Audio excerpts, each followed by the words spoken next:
Okay, level with me here. There's this idea that we live on a ball and it's spinning and we're traveling through space at unfathomable speeds, yet you can't measure it, you can't repeat it or observe it. At this point, it becomes a religion. What are you holding on to? Do you care what other people think? Are you just worried what your friends and family are gonna say? Is it your satellites? Is it your aliens? There are no satellites in the vacuum of space. Satellites are satelloons. You're aliens. Let's say you're an outer space alien fanatic. What if I told you you can have your aliens too? That they come from outer space, not upper space, but outer space. They are extraterrestrials. Terrestrial meaning terrain, meaning land. So what is it? What's stopping you? You've never seen curvature with your own eyes. You never felt the earth spinning. You've never been able to observe and measure these claims. So at this point, it becomes a religion. Do you want to become free? What if there's thousands upon thousands of other continents? What if there is an actual creator? This place was designed for a purpose. This isn't an accident. Would your life change? We're all supposed to live in abundance. We're all supposed to be here for a purpose and learn and love and live.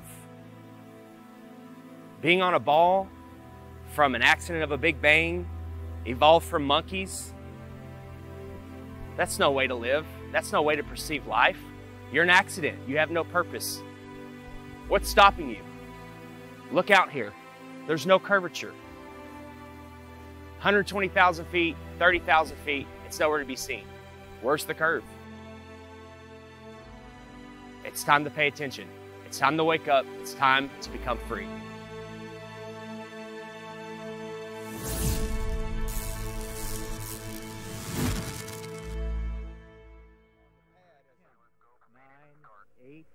Seven, 6.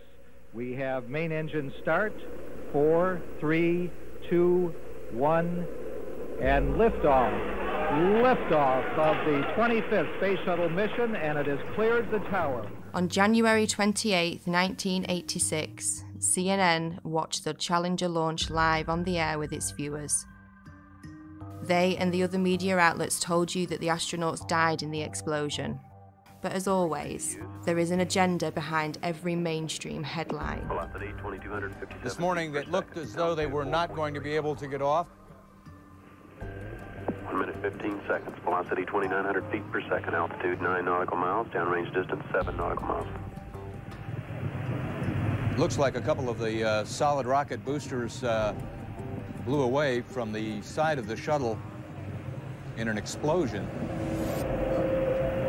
Flight controllers here looking very carefully at the situation.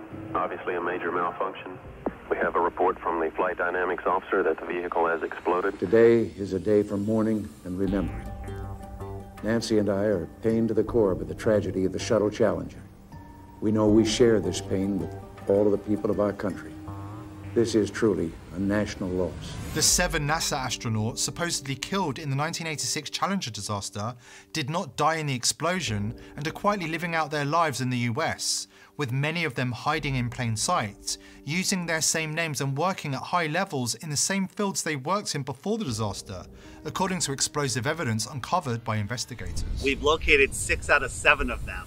In the world of deception, it's really easy to say this person is that person, and there's a lot of that going on, muddying the waters. But 6 out of 7 have identical names. They work for universities, most of them. There were no people in the Challenger. That was a hoax. That's been proven conclusively by researchers and reporters, investigators, who have found that those supposed people that were in the Challenger are still alive today. We remember Dick Scobie, the commander who spoke the last words we heard from the Space Shuttle Challenger. We remember Michael Smith. We remember Judith Resnick. We remember Krista McAuliffe. We remember Ellison Onizuka. We remember Ronald McNair. People still think the Challenger exploded with these astronauts. It was a horrible thing. Never happened. Yes, the rocket exploded. There was no one on board. So imagine you're at the launch of the Challenger. This is a historic moment and it blows up in midair. Whether you are personally related to somebody on there or don't know anybody, you're gonna be a mess. This is an emotional, incredible scene. And CNN was reporting, and they told the cameraman, let's get a live shot of Krista's parents. And when they zoomed in on them, they were giggling, they were laughing, they were smiling. I don't know how you can put a smile on someone's face, even if you told them the funniest joke in the world at that very moment. Just look at their face. Is that the face of somebody whose daughter just blew up in the most horrific, violent accident ever? Or is that somebody playing a role, not knowing that they're on camera and thinking about the money that they may have gotten? You can hide somebody that's allegedly dead right in plain sight. All you have to do is move them a little farther away, give them a different job, claim that they're somebody else. You don't even need to change their name. So statistically speaking, the odds that almost everyone on the Challenger have exact lookalikes with exact names still existing is kind of laughable, honestly. Exact doppelgangers existing in the world with the same names, and when confronted, they get very nervous and their stories begin to conflict and they have the same mannerisms. You know, it doesn't take a lot to put it together, honestly. Let's start with former NASA astronaut Michael J. Smith, with the same name as this retired professor from the University of Wisconsin-Madison. Are you Michael Smith? Yeah. Professor at university? Retired. Retired? Yeah. Yeah. Yeah, I just stopped by because there's this room. Are you aware of that? There's a rumor on the internet. It's not me. That people are saying. Yeah, it's not me, obviously. I mean, anybody that looks at my background, looks where I was born, it's not me. I mean, it's interesting that the Michael J. Smith that was the astronaut looks something like me when we were younger, but really not if you really look at facial recognition. You never been a pilot, never been in the military? Nothing like that. Huh. No. Okay. Yeah. That's all. And I don't respond to the emails I get. I get probably an email, maybe 2 a month. Really? Yeah, and I got one guy that's been really hounding me, and I turned it over to the FBI. Okay. Yeah, you just sure look a lot. It's the same name. I know the facial thing, but that's what we looked like, what, 40 years ago? Mm-hmm. Yeah. Okay. Yeah. Well, thank you. Yeah. Okay. Michael J. Smith, identical looks, dimples the same, teeth the same. There's really no denying it. And before he could finish the question, Michael denied it. Oh, that's not me, you know, and laughed it off. What's he gonna say? Oh, you got me? Not gonna happen. The driveway footage of Michael J. Smith, that's real. I mean, that can't be a deep fake, you know, so at some point you gotta stop trusting liars. We don't hide our space program. We don't keep secrets and cover things up. We do it all up front and in public. Next is former NASA astronaut Judith Resnick with an exact doppelganger working at Yale University. 37 years have passed and she hasn't even changed her name. Side by side, there's no denying it. When she's approached, she has a very odd way of not responding. Hey, Judy? Judy. How you doing? I'm from the press. I just had a quick question, if you don't mind. What press? I'm from a radio station in San Bernardino. I know there's a conspiracy about the space shuttle. No, I want to be polite. Friendly, just a question. So there's a lot of rumors about you being on that space shuttle. Obviously, you know, if you want to comment, we would really appreciate it. Kind of odd that Judith is in full panic mode when realizing the press is in her presence. She's no stranger to being in the spotlight. She even made her way into Hollywood for a quick cameo. If the choice is to allow Americans to be taken as hostages or to be executed, I'll bring my own fucking rope. Saddam backed down, and Ambassador Wilson helped thousands get safely home. When he himself came home to the United States, he was warmly greeted by our president, who took him to the Oval Office and introduced him to the War Cabinet as an American hero. Commander Dick Scobie had a company called Cows and Trees, and when you went to his website, there was an animation of a cow taking off like a rocket with a smoke stream coming out of its backside, doing a twisty curl in the air that that looked remarkably just like what we saw with the Challenger. And after we started making videos on that and it started going viral, that website disappeared, never to be seen again. And nobody could have predicted back in 1986 that in 30 some odd years from then that there would be something called the internet that would bring all this information to the tip of your fingers, and you'd be able to search through pictures, Facebooks, websites, profiles. Now these people are scared. They're hiding their profiles, they're deleting their websites, they're making their Facebooks private. Onizuka and McNair are always together. They're hanging out at NASA and always talking about themselves. Ellison Onizuka, if you look at clips of him back in 1986 when this happened, he actually spoke like, every other word was, Let me say that it's really a pleasure to be back. If you look at clips of his brother, Claude, now speaking, it's the same exact thing. Every other word is, But Ellison's dream is continued to be carried on.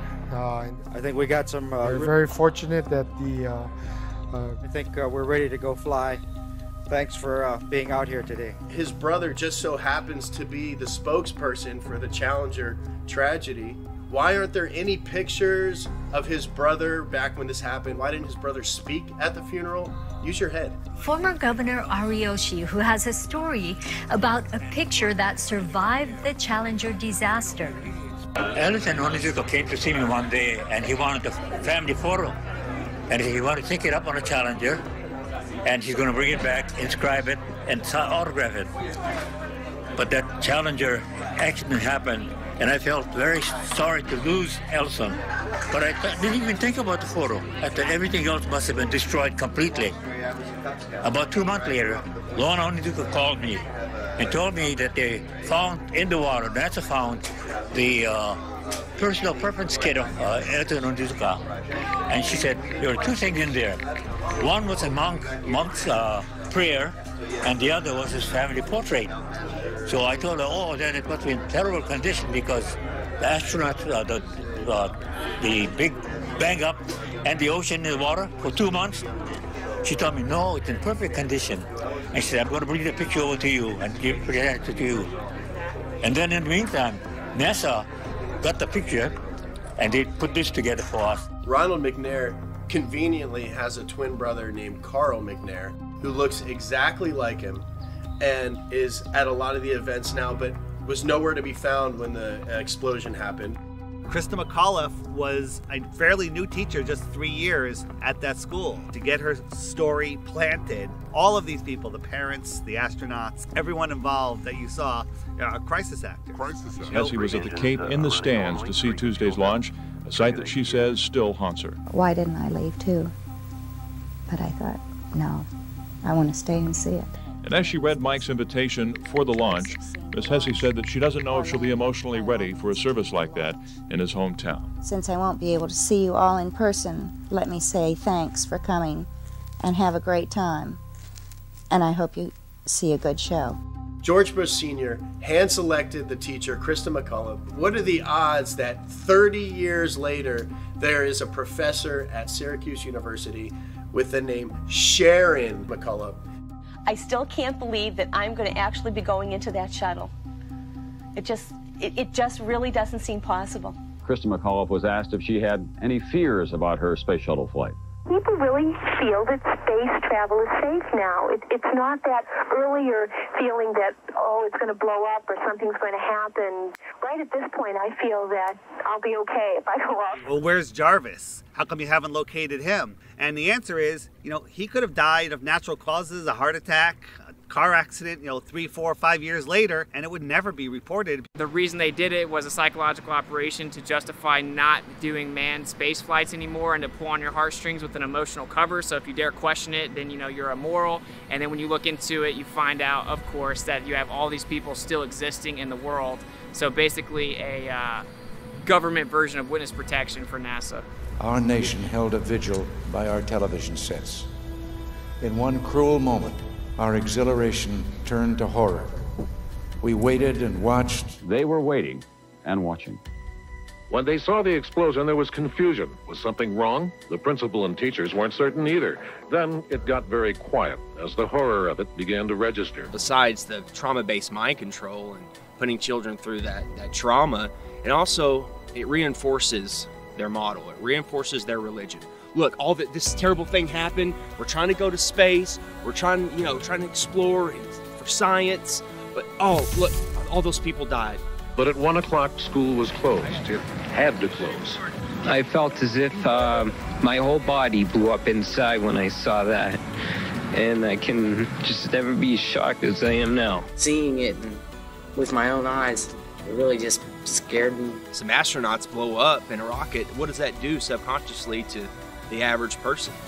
They don't want to go up into space. They don't want to blow up in a rocket. We'll leave that to the professionals. We'll leave that to NASA or government. Once they had seen the evidence on the visual screen that there would be no survivors, it suddenly became apparent to them that they were dealing with death. The government had incentivized the different public schools to play the Challenger in their classrooms. So they rolled their TV sets out, they had all the children sit down and get ready to watch it, and 20% of the American public watched the Challenger event happen live. And within 1 hour, 80% of Americans had seen the Challenger tragedy happen. So just like with 9/11, they have everyone see this traumatic event, and then we're all in unison that we're traumatized. When it blew up, it was a form of trauma-based mind control that some people will never grow out of, and then the emotions kick in and you're unable to think logically about what's going on. Of course this was planned. They made every school show this event live. They wanted these kids to grow up defending this tragedy. Think about how many field trips come here, unfortunately. And they go in and watch that Heroes and Legends thing, and they come out thinking that this is the greatest possible hero that they could ever be. And that's just, they're actors. And we're building them up higher than your father, police, military, all these people that are actual heroes. These are actors working for a government agency. So. Next. Hello. Hi. I'm going to get one of these signed if that's all right. My name is Justin. Justin? Yes. I-N? Yes, with an I-N. Where are you from, Justin? Orlando. Oh, so you're not far from home. Not too far. No, I'm okay on a picture, but thank you. I do have a question though. Sure. Sometimes when we're watching the ISS footage, you'll see the astronauts sometimes connected to like wires and harnesses. Is that to keep them like in the frame during the broadcast, or what's the reason for that? No, I haven't actually. You mean while they're inside the shuttle? Yeah, like when they're inside the ISS, sometimes during the feeds, the broadcast, you'll see kind of pulling on their belts or something like that. I bet that is.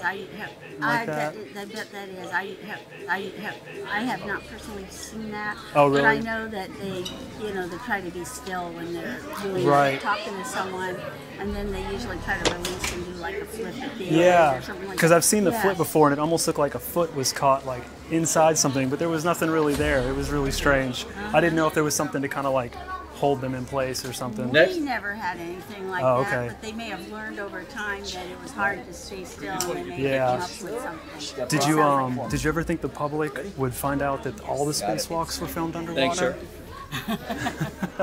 Did you have any comment on that? Well, we train underwater. Oh, okay. Thanks, but only training? Only training. Okay. Most of the public have no idea that the ISS is located in an underwater neutral buoyancy lab in Houston, Texas. The space station footage that they trick us with is not traveling at 17,500 miles per hour above your head. It's all being filmed here on Earth. An exact ISS replica underwater. Coincidence? It's a pretty simple process. Film your footage underwater, remove the water layer, add in your CGI Earth layer, and cast your spell.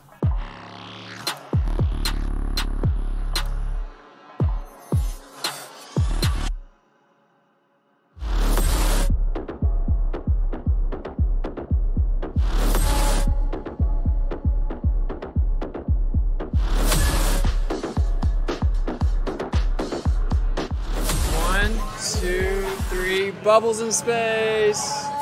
The International Space Station, that's a complete fraud. It's a complete hoax. I don't believe that all these astronauts are living up there and doing all this.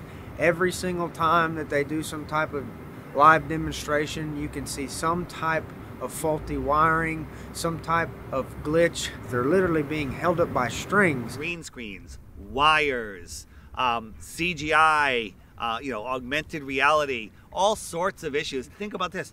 They always have the women with long flowing hair. That would never be allowed.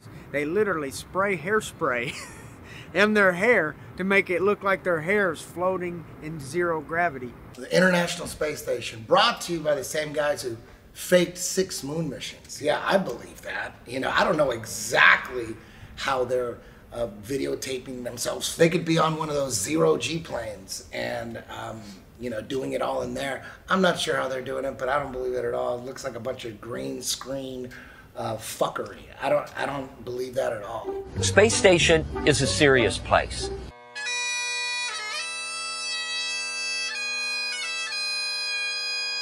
We're doing serious research, scientific research and engineering research. On solid fuel wires, turn the key and light the fire. Running around in gorilla suits, going 17,500 miles an hour.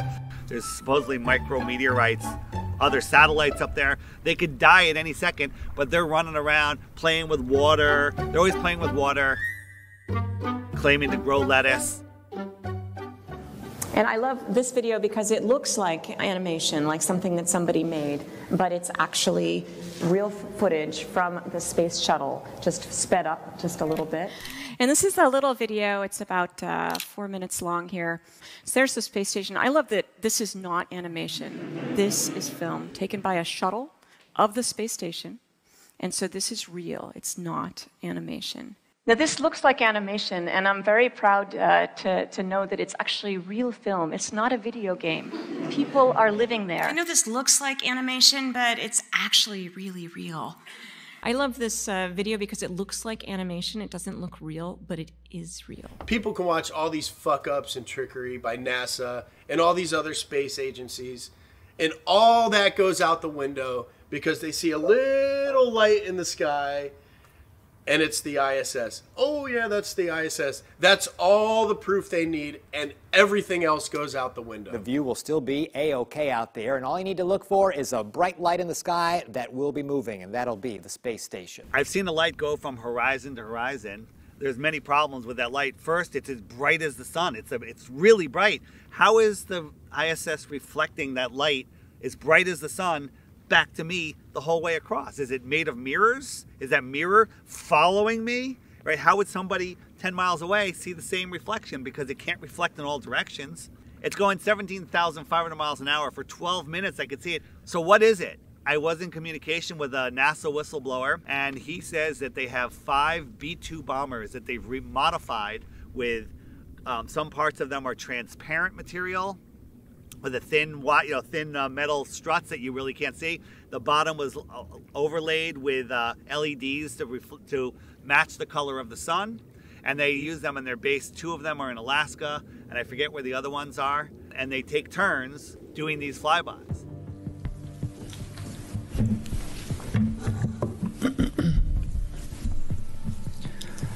Good afternoon, Commissioners. Today I'd like to bring to your attention a potential fraud on an enormous scale happening in York County. There's now clear evidence of NASA using numerous methods to grossly mislead the public about astronauts being on the International Space Station. During interior ISS scenes from NASA's own live feed, the use of wires, harnesses, green screens, and virtual reality have been detected to achieve the appearance of a weightless environment. This begs the obvious question. If they're really up there, why are they using Hollywood techniques to fake the footage? Are they in space or are they underwater? Now, what's really interesting is that they train for spacewalks in an underwater pool with a complete ISS replica. Now, surely they aren't filming these spacewalks in an underwater pool and then editing them to appear if they're in space, because that sure would be something, wouldn't it? I'm calling on the Brevard County Commissioners to open a full investigation into NASA's fraudulent practices and use of taxpayer dollars. It costs NASA $3 billion per year to operate the ISS, and if they don't have a darn good explanation as to why they're faking these videos, I and the public would like a darn good explanation as to where our tax money is going. It is our duty to expose and eliminate this fraudulent and astronomically wasteful ISS program. And look, I know what you're all thinking. The NASA is part of the federal government, and you're just county commissioners. Even if what I'm saying is true, what can you do?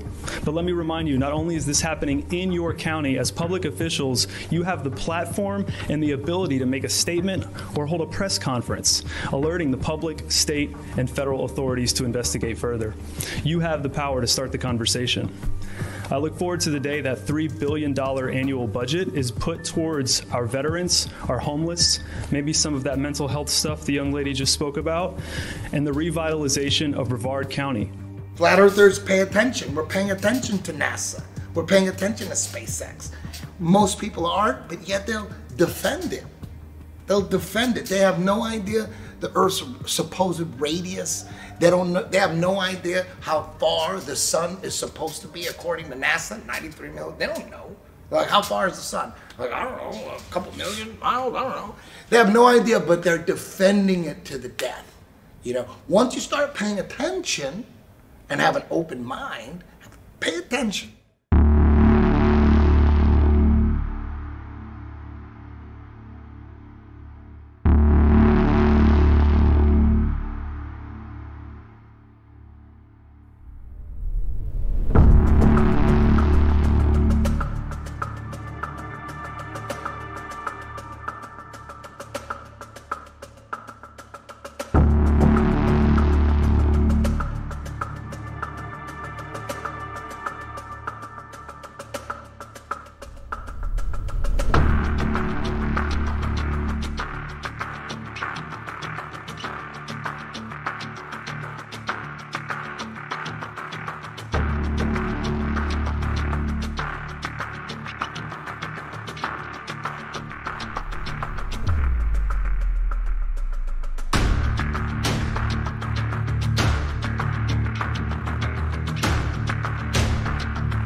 Worst footage ever. But we do want to make sure that the American people understand that there's no need to panic. The president took this action, as I mentioned earlier, because the objects were indeed flying at lower elevation, and they were in civilian airspace, and we wanted to make sure that we protected that airspace. But again, we want to also make sure that the Americans are not do not panic during this time. Wait, what? It's on a balloon? Why is there a satellite on a balloon? It's always been that way. Flat Earthers have been talking about this for a long time. One thing that isn't really discussed in the mainstream is that NASA, of course we know, spends more money on helium than anyone else in the world, and actually just upped their most recent contract to hundreds of millions of dollars for helium. And they admittedly launched balloons bigger than 1 to 2 football fields. And it's significantly more efficient for transmission of data, for weather compilation of data. They basically have a fleet of balloons above you that are facilitating majority of the information that we utilize. So why do you think NASA is the world's largest consumer of helium? Why would they send up balloons, these satellites, on balloons if they're in magical floating space, in the magical floating vacuum of space? They're showing us, they're telling you right now, they're telling us in plain sight, hey look, satellites are on balloons, they're not in magical space. Right here at this research center. Okay, this loud truck, yeah. Gotta know they're gonna make the noise. Okay.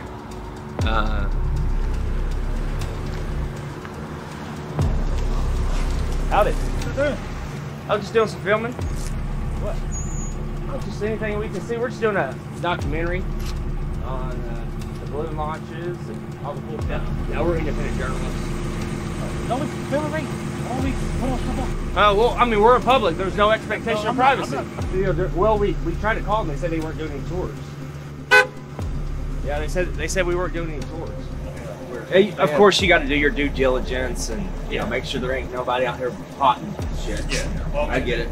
Like Johnson Space Center, they have armed guards. Yeah, they will shoot you. Yeah, they definitely do not operate. Do not run up in the air. Yeah, like you're gonna do nice. No, we're just infatuated with the Satellooms, you know. Yeah, we didn't even know they existed. It's cool that they're all going up on balloons. We didn't even know. We were taught, they're just orbiting by themselves. Or they're shot up with rockets. Yeah, they're shot up with rockets. That's all. It makes more sense on a balloon, so we're like, okay, well, this makes sense now. Unless they got some top secret stuff I don't know about. You don't know about any of these satellites without the balloons? The idea that you would need some type of box that free falls in orbit around a ball is really just a fiction of imagination. That we don't need that at all. We don't utilize that. Satellites have been on balloons since the 50s, and they've always been on balloons. They just lied about putting them in space. There's no evidence at all of satellites in space. They would have to have a propulsion system. Even if you believe that the Earth is a ball, you must also believe that satellites cannot propel themselves without a source to thrust. Okay? We know that they don't have engines on them. What's making them go around? They don't make sense. Then you find out NASA owns 98% of the helium. Then you find out all these satellites that crash have balloons attached to them. Then you can deduce they actually float these satellites over balloons. It's that simple. If all these satellites are moving 17,500 miles an hour, some are moving this way, some are moving that way, it's common sense. There's 50,000 of them. They're supposed to hit each other eventually, but none of them hit each other. Come on, guys, wake up. There's no satellites. There's no proof of them. The only proof we have are things floating on balloons. Arthur C. Clarke in the 50s wrote a book theorizing about satellites falling around on Earth in an endless fall. Shortly after, we all of a sudden had satellites falling around the Earth. Now think about it. The Earth is spinning at 1,000 miles an hour. It's orbiting in an elliptical orbit, speeding up and slowing down at 66,000 miles an hour. It's chasing the sun in another curved orbit, and we somehow have geostationary satellites. That's a satellite that stays above the same plot of land. So it's mimicking the spin, it's mimicking the orbit, it's speeding up and slowing down and staying over that same plot of land, and it's just falling in an ever-ending fall. That makes absolutely no sense. And now it's openly accepted that they're on balloons, but they're making it seem like it's a new thing. And this is the new way we're gonna launch satellites, is on balloons, and it's cheaper, and it's just better. Like, we don't need them space ones no more. People are starting to figure it out. That's why they're going back to balloons. And majority of all the transmissions we use for our cell phones or quote-unquote satellite TV are all ground towers. They all send transmissions from the ground tower to tower, admittedly at high elevations. And of course we have underground and undersea cables that make up 99.9% of all transmission. So this just a facade in people's mind that you have little metal boxes flying around giving you all of your data. None of that is real. Oh my God, I'm calling my brother. That is freaking beautiful. Okay, there you have it. Artemis fly. Wow, it's flying right now. Whether it's the ISS or the rocket launch, the second someone sees it with their own eyes, they think it's real. This is freaking amazing. Oh, there it is. What the heck happened? They don't even know what the fuck's going on. The reason that you can always find a video of a rocket from NASA taking off and then slowly making a U-shaped arc is not because it's going around the ball and going to the other side or going out into space. It's because shortly after these rockets that are funded by your tax dollars take off, they only have a certain amount of time before they crash back to the Earth because they run out of fuel. It's all made up. So what really happens is they launch them near the ocean in Texas or in Florida. They will never launch a rocket from the middle of the country. It won't make it to the ocean. It'll crash on dry land. Okay? So NASA has to launch rockets from Texas in Florida because it's right by the water. If they wanted to launch a rocket from Little Rock, Arkansas, it wouldn't even make it to Texarkana. So when they launch rockets in Cape Canaveral, Florida, or in Houston, we have a problem. Yeah, the problem is you can't get past the firmament. In 1962, 7 years before they faked the moon landing, Operation Dominic began. A series of 31 missiles were shot straight up into the sky to test how high humans can actually reach.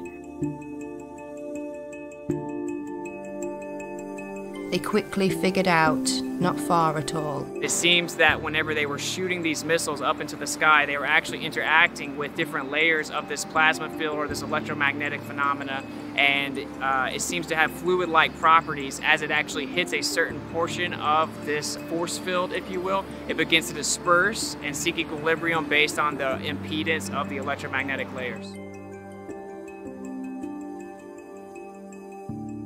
Why is it when we review this footage that these things are exploding? It looks like they're hitting a barrier. Testing the strength of the firmament, and they weren't able to penetrate it. What's going on there? What is this?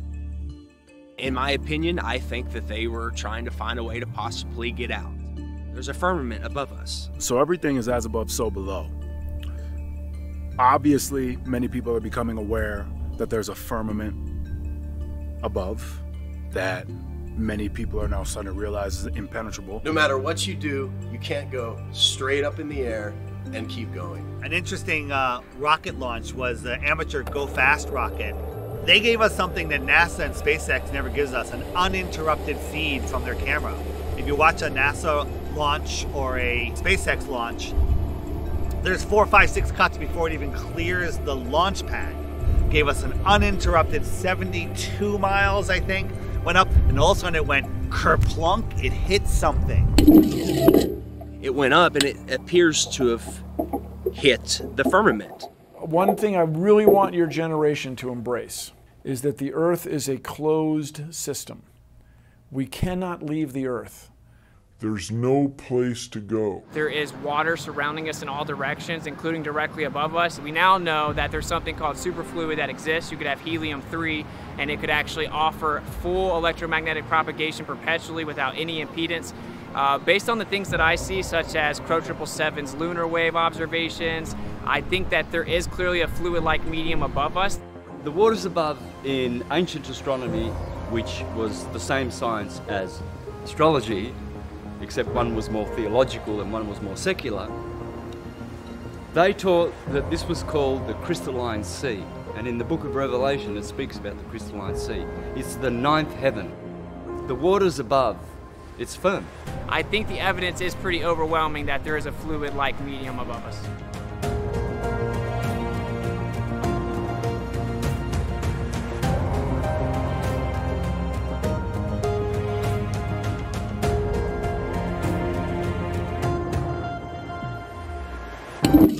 What I can tell you for sure is the water above is level, because all water finds and maintains level. I feel that's the next wave of enlightenment, is now more and more people realizing as above, so below.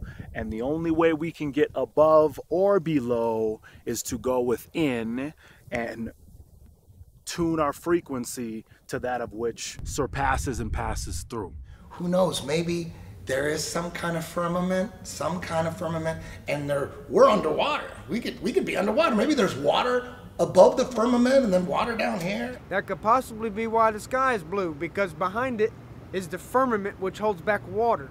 As above, so below. God's throne does not sit on a convex, silly snow globe, okay? The firmament, the waters above, where he separated the waters below from above, they're flat and level. It's the sky plane. The sky only appears to curve, just like the ground. There is no curvature in the sky. There's no curvature on the earth. Well, Dave, the SpaceX Falcon 9 is going to launch from Vandenberg Air Force Base, and it's going to launch in just about a minute, maybe a little less here. Just see the trail it's leaving behind. Absolutely amazing, and to describe it to you from, I mean, you can see it, but from the ground, it almost looks as though Some of these rockets look like they're scraping across a watery firmament, kind of like a boat dragging something through the water. You see what resembles a speedboat going through water. You'll see the rocket hit the firmament, explode like watery, and then it will skim along the surface of the firmament. Why is that? Well, because it's hydrogen. It's water. I'm not sure what they're doing, but they're not flying into space. It's almost like they're just throwing it in your face. Look, we're running into a solid barrier. These rockets literally look like they're bouncing off the ocean, like a boat in the ocean, creating waves. Look at it. Look at the footage. Look at that. They're putting it in our face. It's soft disclosure. They can't just come out and say there's a firmament, so we're on a flat earth or whatever else. They can't just come out and say it. They have to show breadcrumbs. They got to show a trail of breadcrumbs. They have to boil the frog slowly. People say, well, what's under the flat earth? Because they're thinking of a disk floating in space. We don't know what's under the flat earth because the deepest hole is 7.8 miles. And while they were digging that hole, while they were drilling that hole, they were using ground penetrating radar to see what they were going to hit next. And they were wrong every step of the way. No more rocks, no more water. They hit rocks, they hit water, right? They were wrong, wrong, wrong. And then they hit an impenetrable barrier. They tried for years to get through and they couldn't. And then they gave up. But then somehow we have a meme that shows us a cross-section of the Earth, the next 4,000 miles. They know exactly what's there. They couldn't get the first 7.8 miles right, but they know the next 4,000. And everyone's seen the meme of the Earth with the molten magnetic core. Another thing that they're laughing at us, because you can't have a molten magnet. Any magnet of any type, you heat it up, and before it melts, it hits the Curie point, and it loses all its magnetism. Have y'all heard about the recent claim from the heliocentric priests? They're saying that the core has stopped spinning and it's now spinning the opposite direction, which is going to cause all this chaos. Well, this morning we are learning about a shift in the Earth's inner core that sounds like the plot of a Hollywood blockbuster. Scientists say our planet's solid core, which is actually disconnected from the rest of the Earth's layers, may actually have stopped rotating and could even reverse course. What does this mean? Well, at first it sounds like something from a Hollywood movie. Right. The script says, oh my God, the core of the Earth is spinning backwards. How do they know this? I just want to know, how do they know what the core is doing if they've only been down 8 miles? How is that possible?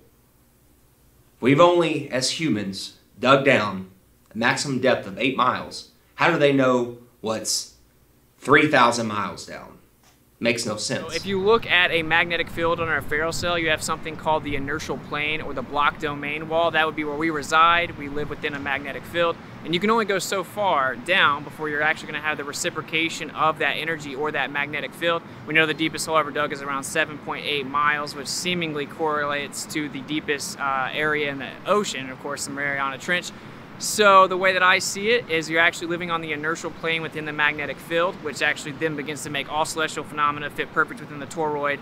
And of course, this entire idea that there's this magic magma core made of nickel and iron that's spinning at a different speed than the Earth spins is a complete fiction made up of seismic activity and speculation.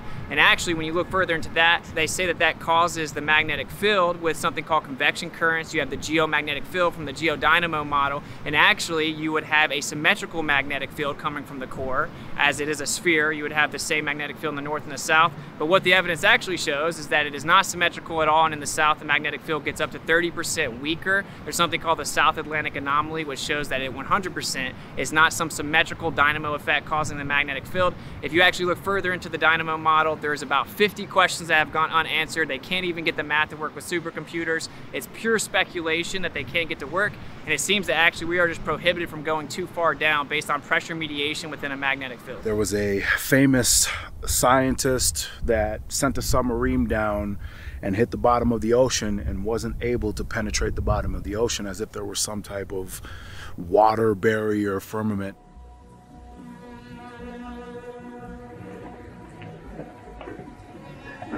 One of the strangest places on the ocean's floor was only just discovered in the 1990s. The ninth degree is one of a handful of people to ever see it in person. Without a doubt, one of the most amazing things that I have ever seen in the bottom of the ocean. It was while filming for Blue Planet. It was in the Gulf of Mexico. nights ago, and I noticed there's something out in the distance. Couldn't tell exactly what, but it looked like a dark band. And as we approached it, the dark band became a donut. I saw this donut. It was black in the center. What the heck is that? And so as we get closer and closer to it, I noticed that the black band had what appeared to be kind of steam over it. And then I looked, and there was water lapping against the shoreline. This band was a ring of mussels. And inside the ring of mussels was a lake. And it's like, wait a minute, I'm already underwater. And we went out over the water in this lake and tried to descend in it and bounced off.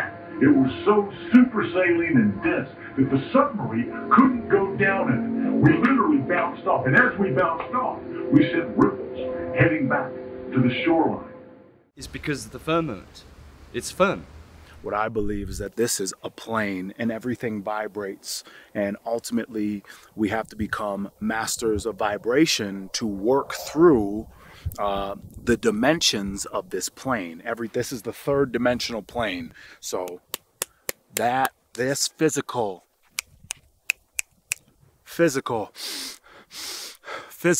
this is the physical plane.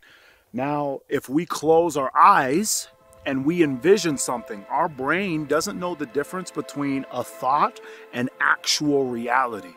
So they teach us about gravity when we're young kids, because when you're a young kid, you kind of believe everything that you hear. They tell us that gravity was discovered by a guy named Isaac Newton. And by the time he was 23, he had discovered gravity, invented calculus, and trigonometry. Well, I'm telling you right now, none of that happened. Gravity's just a theory and an excuse, really. It's real simple. If there's a force strong enough to hold oceans to the planet, there's a force. We should all be stuck to the ground. You know, the force can hold buildings, skyscrapers, tanks, ships to it, but it can't hold a helium balloon. Helium balloon just flies away, smoke just flies. Everything should be stuck to the ground like a magnet. If there's a force holding oceans to it, it doesn't make any sense. Once you look at gravity and you try to prove that it's real, you'll discover there's no proof of it, and that there is only proof of density, buoyancy, and electrostatics. Electrostatics is a proven thing. We all know that a positive and a negative will attract towards each other. So the Earth has a neutral or negative charge. Everything above it has a positive charge, and it is attracted to it. Everything that exists is electric. There's not one thing that exists in the entire world that is not electric. It's actually the unifying force that keeps everything here, holds everything together, and everything seeks equilibrium based on that. So everything's trying to find a state of rest based on its electric phenomena or its electric nature within the environment that we exist within. And then when you start to look further into it, you find out that on the smallest scale, electrostatics is significantly stronger than gravity is even claimed to be. Magnitudes greater, 10 to the 36 power to be specific.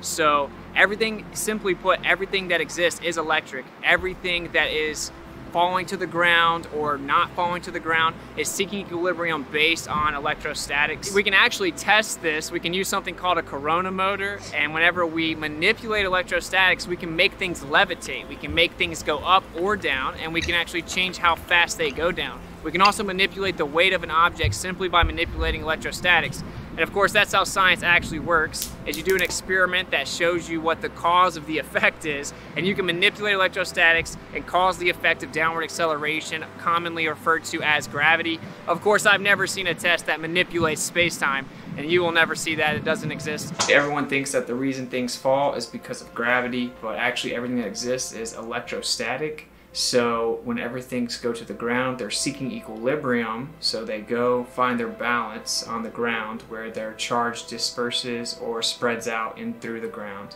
So we have positive charge in the air, We have negative charge on the surface of the earth or on the ground, which is why it's called grounding. And then we introduced positive charge, and then it went back down to the ground to seek equilibrium. This shows that that's actually what objects do when they fall to the ground. They go to the ground because of the electric forces, and they seek equilibrium on the earth. We knew about it as in the 1950s, even earlier, and it's all been hidden because if humans were allowed free energy, free movement, and able to explore, we would find out what this place is. We'd find out our position in this world. And that's the number one thing. Why are they hiding flat Earth? Why? What's the motive? And the motive is to keep us dumbed down, not knowing who we are, not knowing where we are, not knowing the true power that we have, and not having true freedom. So ultimately, the master plan in all of this is to fake an alien invasion. I think one of the biggest upsets with globe believers when they hear flat Earth is we're taking away their Star Wars. We're taking away their aliens. We know aliens, extraterrestrials, have been documented since all recorded history. I've actually personally seen UFOs multiple times from like the age 18 up, probably 7 different times I've seen UFOs. I know it's a very real phenomenon. What about the secret space program? I call it the secret propulsion program. They're using electrostatics and other technology to maneuver around. Maybe they're even just pulling energy out of the air. We can go back to, I think it was Reagan in his famous United Nations speech, talking about the world coming together, facing a universal threat. Perhaps we need some outside universal threat to make us recognize this common bound. I occasionally think how quickly our differences worldwide would vanish if we were facing an alien threat from outside this world. They knew back then that that's the best way, the most powerful way to get everyone to unite into a one world government. If suddenly there was a threat to this world from some other species, from another planet, outside in the universe, we'd forget all the little local differences that we have between our countries, and we would find out once and for all that we really are all human beings here on this earth together.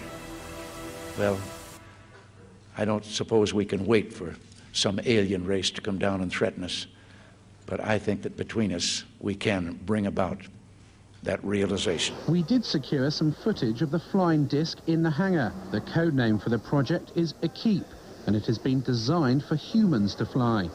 We asked the scientist in charge of the project what propulsion system the craft uses, but he would not divulge what he called classified information. As to how much of it is man-made or something that maybe you wouldn't understand, that's a great question, who knows? But I think that they've simply reverse engineered ancient technology and then hid it from the masses so that we don't know what it is. And you can look back at the Germans and they explain that we're using electrogravitic propulsion. And so with electrogravitic propulsion, you could attain perpetual flight, you could defy, quote unquote, defy physics, you could attain all kinds of changes in angular momentum on a dime. Man-made technology that we don't understand yet. I don't know, maybe there's other humanoids or aliens, whatever you want to call them, like that way and that way, but up there, I don't believe it. UFOs are real. You guys are just confused where they come from. They don't come from some far-off planet trillions of light years away. They come from the outer lands and possibly under the ocean. I personally believe that the government is so evil that they're devising any type of plan that they can to manipulate people into one world government. They call it the New World Order. One way that they can manipulate people is by destroying cities with missiles and lasers and all sorts of destructive bombs, and then they could blame it on aliens. They could say that aliens are coming when really it's our own government. Now man has reverse engineered that, so we do have them here now. We know our government has this technology. If they fake an alien invasion, they get the New World Order, which they want. They thought COVID lockdowns were bad. We found out that they pretty much lied to us about everything to push an agenda of more total control. We're closer than we've ever been to World War III, all of this other stuff, and now the only way for them to truly, in my mind, get what they want or supersede the timeline, speed up the timeline, is the fake and alien invasion. The moment they do that, everybody panics. The government has to step in as a one world government. All governments come together to fight an outer worldly threat. And then we're all in lockdown like you wouldn't believe, because we got to be aware of the alien viruses. I mean, we're already scared of the human viruses. Now we got to be scared of the alien viruses, and we're fucked. So that's, I think, the end game. And it's pretty easy to see that that's what they're gearing up for. That's why they're telling us there's a mothership in our... No, shut the fuck up. Like, we've had this technology for years. They've taken our focus and put it up there and not to the outer lands or the extraterrestrial areas. When someone says extraterrestrial, what does that mean? It means extra terrain. So it's a lot more prevalent that the world is bigger than we know, in my opinion, than these beings are traveling millions of miles or light years away to come here. I believe they won't let us go past Antarctica. So if they won't let us go past Antarctica, my favorite show in the world is Attack on Titan. I believe they're telling us things through shows, that being one of them, that there is potential for other land outside of what we know. If there's more land out there, then why are we paying $1,500 a month to live? Or California, people are paying $3,000 to $4,000 a month in rent to live. Why would we have to do that if all of our world could fit into Texas and then there was more land other places? Like, obviously it makes more sense. You can still have that concept, that idea, that belief, whatever you want to call it. You can still have that on flat Earth. You're not trapped in a snow globe. I honestly do believe that the government is hiding more land. There could be thousands of continents. There's definitely more than 7. I'll bet my life on it.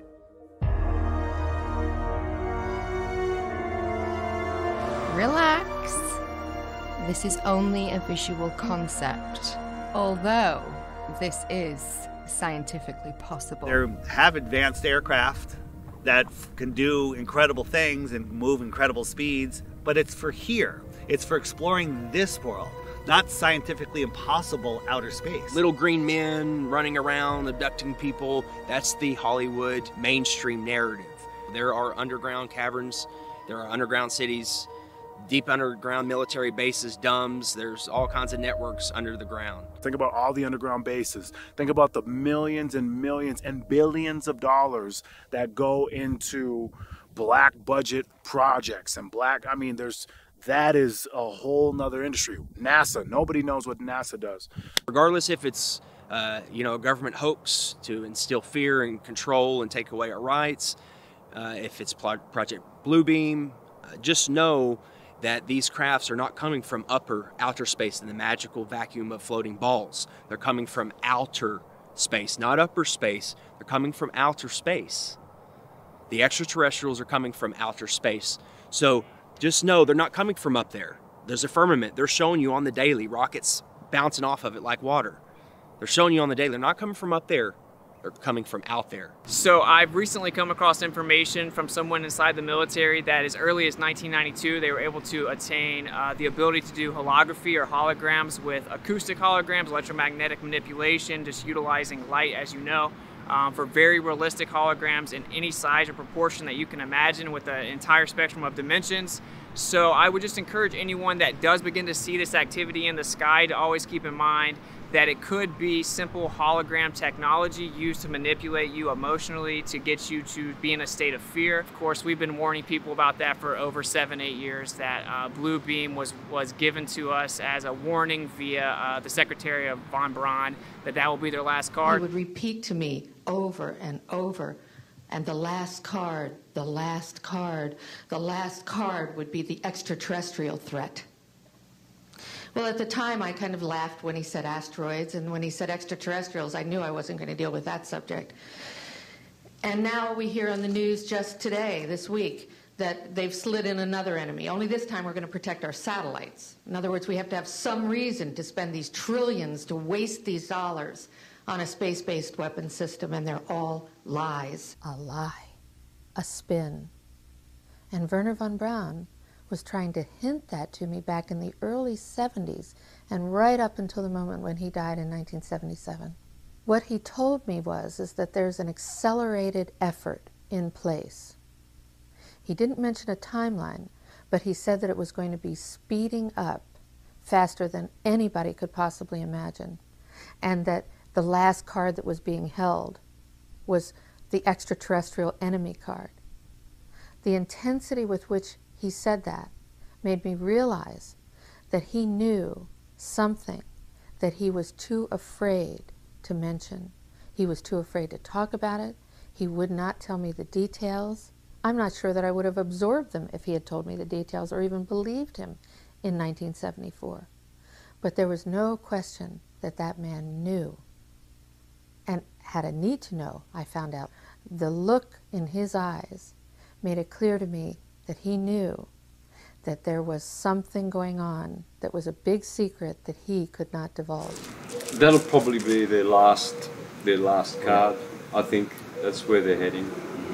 They've got the technology, they've got amazing advanced stuff which they've held from us, the elite families, for millennia. And also, there's patents for this, guys. There's patents, old documents, patents, US government, Russia government, German government, everyone. They have patents, documents from dating back to the early 1900s of building these machines by hand. Why are they building these machines? For what? What is the whole plan? If these are some special things coming from above, then why does man have to build them here to scare you with them? Why does man have to create blue beam technology to, coming soon, scare you with this stuff? Because none of it's coming from above you. None of it is random, okay? It's either coming from the outer lands, under the ocean, or they're man-made, or blue beam, or all the combination of what I just said. But there's nothing coming from above your head, so please stop. Stop holding on to your alien bullshit. Let your ball go. My name is Joseph Spencer. I was known as a man in black. Following 7 years acting as a counterintelligence agent for the CIA, I was recruited for a new assignment that entailed working within above top secret operations. I was aware of the black budget projects, but never knew the context of them due to their high level of secrecy. Even the president was denied access to their inner workings. Annually, billions of dollars are poured into black projects, which operate without any supervision or intrusion. They have full autonomy. The operations deal primarily with advancing military technologies, most of which have been reverse engineered from recovered alien spacecrafts that had either crashed or were shot down by our military. The public, sadly, will never, ever have knowledge of these operations. Since the early 1950s, scientists have been developing holographic technology, and over the years improved it to a state that we can only imagine. As I stood there staring at the bomber, which looked so absolutely real and solid that I could reach up and touch it, I contemplated the possibilities. What if this projection was 1,000 feet up in the sky? How would anyone know that that was an illusion? The Phoenix Lights craft, witnessed by 10,000 people, was the first grand-scale skybeam test upon the public. It succeeded beyond expectations. In October 1938, Orson Welles unleashed his War of the Worlds radio broadcast to the American public. It was so realistically portrayed, vast portions of the population went into panic. Terrified citizens scrambled to evacuate their cities in droves. America had been easily tricked by very simple means. In the year 2024, the world will stand witness to a massive alien invasion. Thousands of projected holographic alien warships will blanket the skies, sending people into a panic.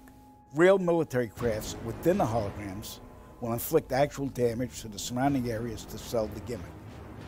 And as a result of the ensuing human chaos, a one-world government will immediately form without any resistance from the people.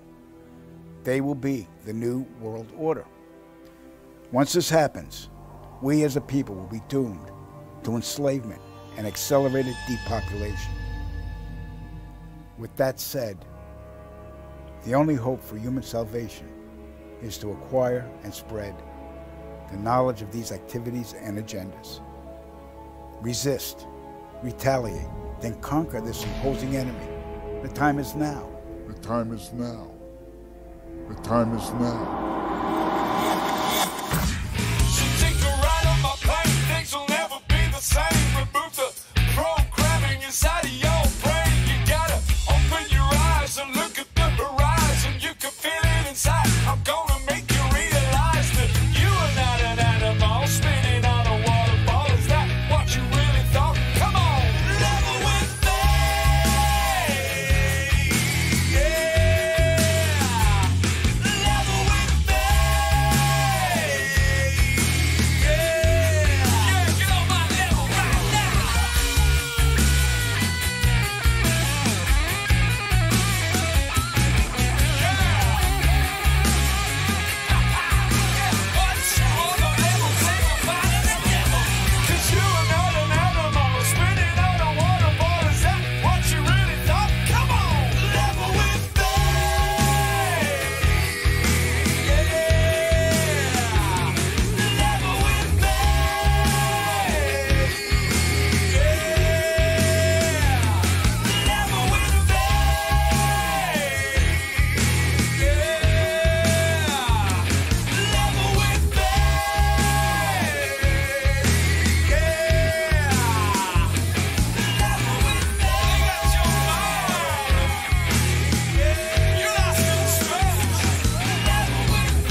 Why would rich, powerful people want you to not know the Creator, God?